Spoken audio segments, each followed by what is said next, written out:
ಕುಶಾಲನಗರ ಪಟ್ಟಣದ field master Cariappa ವೃತ್ತದಲ್ಲಿ ಅಳವಡಿಸಿದ ಆಂಗ್ಲ ಭಾಷೆಯ ಬ್ಯಾನರ್ ಹಾಕಿದ್ದು ವಿಷಯ ತಿಳಿದ ಕರ್ನಾಟಕ ರಕ್ಷಣಾ ವೇದಿಕೆ ಎಚ್ ಶಿವರಾಮೇಗೌಡ ಬಣದ ಜಿಲ್ಲಾಧ್ಯಕ್ಷ ದಿನೇಶ್ ನೇತೃತ್ವದಲ್ಲಿ ಕಾರ್ಯಕರ್ತರು ಆಂಗ್ಲ ಭಾಷೆಯಲ್ಲಿ ಅಳವಡಿಸಿದ ಬ್ಯಾನರ್ನ ಕಿತ್ತು ನೆಲಕ್ಕೆ ಬಿಸಾಡಿ ತಮ್ಮ ಆಕ್ರೋಶವನ್ನು ವ್ಯಕ್ತಪಡಿಸಿದರು. ಇದೇ ಸಂದರ್ಭದಲ್ಲಿ ಮಾತನಾಡಿದ ಕರ್ನಾಟಕ ರಕ್ಷಣಾ ವೇದಿಕೆ ಎಚ್ ಶಿವರಾಮೇಗೌಡ ಬಣದ ಜಿಲ್ಲಾಧ್ಯಕ್ಷ ದಿನೇಶ್, ಇತ್ತೀಚಿನ ದಿನಗಳಲ್ಲಿ ಪುರಸಭೆ ವ್ಯಾಪ್ತಿಯಲ್ಲಿ ಆಂಗ್ಲ ಭಾಷೆಯ ಬ್ಯಾನರ್ಗಳು ರಾರಾಜಿಸುತ್ತಿವೆ ಅಂತ ಆಕ್ರೋಶ ಹೊರಹಾಕಿದರು.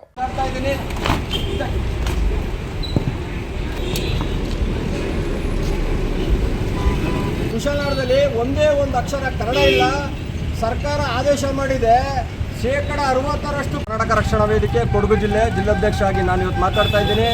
ಇವತ್ತು ಒಬ್ಬ ವ್ಯಕ್ತಿ ಒಂದು ಬ್ಯಾನರ್ ತಂದು ಕಟ್ಟಿದ್ದಾನೆ. ಅದರಲ್ಲಿ ಒಂದೇ ಒಂದು ಕನ್ನಡ ಅಕ್ಷರ ಇಲ್ಲ, ಎಲ್ಲ ಆಂಗ್ಲ ಭಾಷೆ ಅಕ್ಷರ ಇದೆ. ದಯವಿಟ್ಟು ಪುರಸಭೆ ಅಧಿಕಾರಿಗಳು ಇದನ್ನು ಗಮನಿಸಬೇಕು. ಇಲ್ಲಿ ಸರ್ಕಲ್ಲೇ ತಂದು ಕಟ್ಟಿದ್ದಾನೆ. ಈಗಾಗಲೇ ಮಾಧ್ಯಮದವ್ರ ಮುಂದೆ ನಾನು ಆ ಬ್ಯಾನರ್ ಫೋಟೋನು ಕಳಿಸಿದ್ದೀನಿ, ಎಲ್ಲ ಕಳಿಸಿದ್ದೀನಿ.